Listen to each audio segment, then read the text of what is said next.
Friends, నేను మీ శ్రీత. ఎలా ఉన్నారు అందరూ? ఇప్పుడైతే నేను మీ ముందుకి ఒక ఇంట్రెస్టింగ్ టాపిక్తో అయితే వచ్చాను.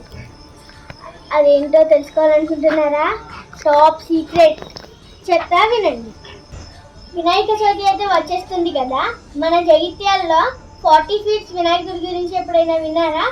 వాణినగర్ ధర్మశాలలో శ్రీ త్రిశూల్ వారి ఆధ్వర్యం వినాయకుడి పనులు అయితే స్టార్ట్ అయిపోయాయి.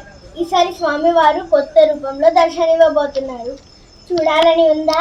అయితే చూపిస్తారండి, చూసేయండి.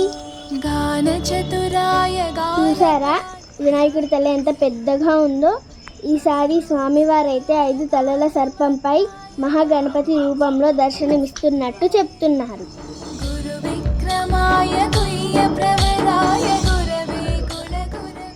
ఇదే వినాయకుడిని చేయడానికి వాడుతున్న మట్టి. ఈ స్వచ్ఛమైన పొలంలో నుండి తెచ్చిన న్యాచురల్ బంకమట్టి. ఈ వినాయకుడి తయారీలో ఎలాంటి పిఓపి కెమికల్స్ వాడకుండా న్యాచురల్గా తయారు చేస్తున్నారు. ఇంకా మరిన్ని విషయాలు తెలుసుకోవడానికి follow my page cute Sritha 14. Okay మరి, బాయ్.